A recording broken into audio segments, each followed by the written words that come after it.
Everything that you see here is all that you're going to need to be successful with hatching out baby brine shrimp. When it comes to live foods, it can be intimidating, and that intimidation can prevent people from ever getting their foot into the door of having live food cultures. But live foods allow us to keep so many more fish and to help raise up our baby fish so much better by having them on hand. And one of the best things to have on hand, one of the easiest live food cultures to actually culture, is baby brine shrimp, which I have right up here. So today I want to walk you guys through the system that I use, why I designed it the way I did, how I set it up, how I take it down, and how I feed it to my fish. So let's get started with that. So the first thing we want to talk about is the actual hatchery system that we're using. So I'm using a San Francisco Bay hatchery system. There are a lot of other hatchery systems out there, but I feel like this is relatively affordable and is not going to leak on me like a DIY system would, but also isn't super expensive like the Ziz system would be very expensive. So this base here is about like $15 or $16, 2 liter bottle is like 89 cents, and it's a pretty easy system to get up and going. I have elected to actually paint the bottle black because I wanted to make sure that the light, when I put it down at the bottom here, when I'm harvesting them out, that they don't see any light elsewhere in the tank and then they come down to the bottom, so that way it makes it a lot easier to hatch. I've also taken the bottom, cut it out, but I put it then back on top to reduce the noise and the amount of water that's splashing up and out of the system, because I don't want a bunch of salt water on my walls or the rest of my bookshelf here or anything else. Additionally, I have also marked a 1 liter line in there, so that way I know every single time where 1 liter of water will be for my baby brine shrimp hatchery, and I'm not guessing. Because for my system, I use 1 liter of water, 1 tablespoon of sea salt, and 1/4 teaspoon of actual baby brine shrimp eggs. I probably go up to a half a teaspoon, but I don't need that many baby brine shrimp, so I don't do more than what I need. I'm also using just a regular old desk lamp that has an incandescent bulb in here to heat the actual water inside of the container to about 78 to 80 degrees. That's where you're going to find the best success at hatching out your baby brine shrimp. I also have a temperature gun here to be able to check the temperature on this, since I don't have a heater that has a set temperature. I'm just checking it with this, and I just adjust this back and forth as I need more heat. Closer it is, the warmer it's going to get, the further away the cooler it's going to get. So it's a pretty easy system. And finally, we have down here our way to measure out the actual salt and baby brine shrimp eggs, and a sieve that we'll use later to actually harvest out the baby brine shrimp once they're fully grown to maturity, which takes about 24 to 36 hours depending on your temperature and the quality of your eggs. You also will need a air pump, which I guess I would have figured you guys would have assumed because of the air bubbling up through there. But I have a little turn-off valve, a shut-off valve to be able to adjust the airflow, and there's the air pump right there. So that way when I come to harvest it, I just turn off the air and I can unplug it here and then drain the baby brine shrimp directly out of here into the sieve that's there. So let's go ahead and get 1 tablespoon of salt into there and 1/4 teaspoon of eggs, and we'll show you guys the temperature and make sure that it all is ready to go, and check back with it in about 24 to 36 hours to see how they've hatched and feed them out to our fish. All right, now you can see all the baby brine shrimp eggs are actually in there floating around. I also added the salt, which is already dissolved into the system. You'll also start to notice that up here in this little window, you'll see some baby brine shrimp eggs that are starting to bubble up.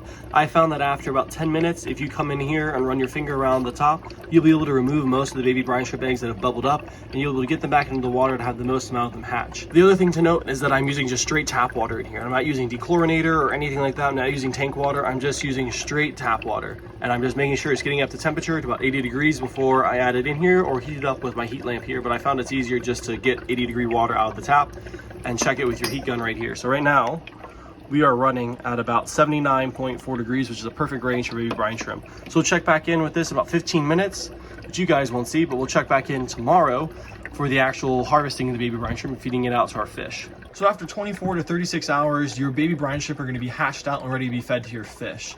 And that time frame is going to depend on both the quality of eggs and how old the eggs are, as well as how large of baby brine shrimp that you want. If you want smaller shrimp, you're going to take them earlier. If you want larger shrimp, you're going to take them later. The smaller shrimp are going to be more nutritious, as they're going to have more of the yolk sacs and aren't going to be being used for the actual development of the baby brine shrimp, whereas the older ones are going to be a little less nutritious because they've used up their egg sacs and made it into different types of structures that they need for their development.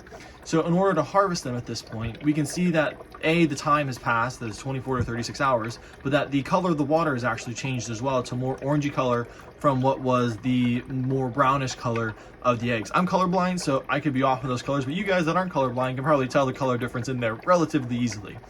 And once we have established that we have baby brine shrimp actually inside of our hatchery, what we're going to do is we're going to take the light that we have here, we're going to move it down to the bottom of the black part of our tank, and the baby brine shrimp, once the air turns off, we're going to concentrate down here at the bottom part of our 2-liter bottle because they are sensitive to light and they will come to the light. So we're going to turn off this, if I can do it with one hand, Can I do it with one hand? We can do it with one hand. Look at that.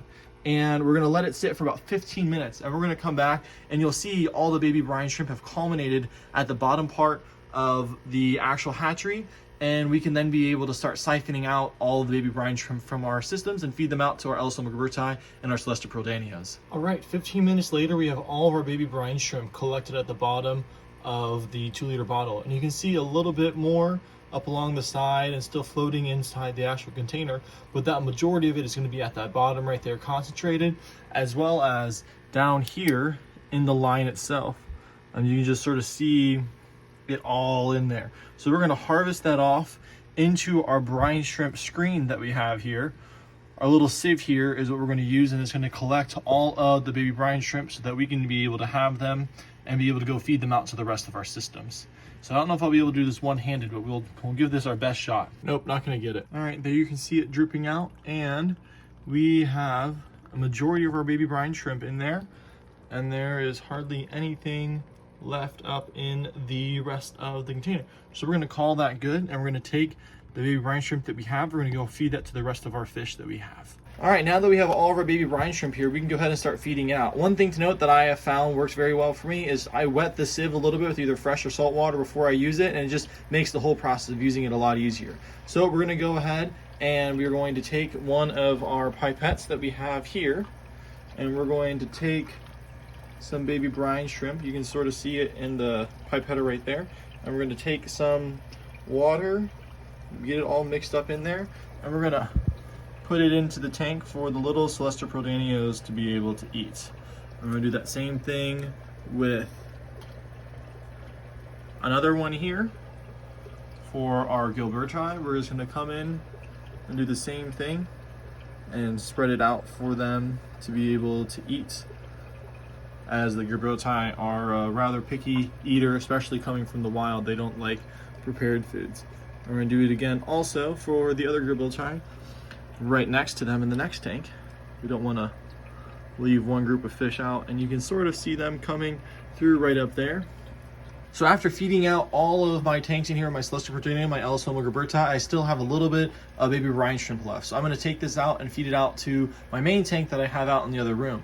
I've heard also that if you want to preserve this, you can leave it in salt water for a couple of days in a refrigerator, but in fresh water, this is going to die in about 30 minutes. So if you leave it in fresh water for too long, they will die and you won't have any left over. So don't do that. I tried that. They don't last very long. So as you can see, adults and juveniles and babies all love baby brine shrimp. The Danios are going absolutely crazy for them. The Risebors are going crazy for them. The Threadfin Rainbow is going crazy for them. The adult CPDs are going crazy for it. It's a great food to have around, and I hope that this video was able to help you guys actually setting up your baby brine shrimp hatchery, as well as instilling in you the confidence to be able to do this and how easy it is to actually do it. If you guys are interested in any other videos on my channel, I'm going to leave a video about my Ellisoma gerberti here, my favorite nano fish from America, and I hope to see you guys over in that video. Have a blessed day. See ya.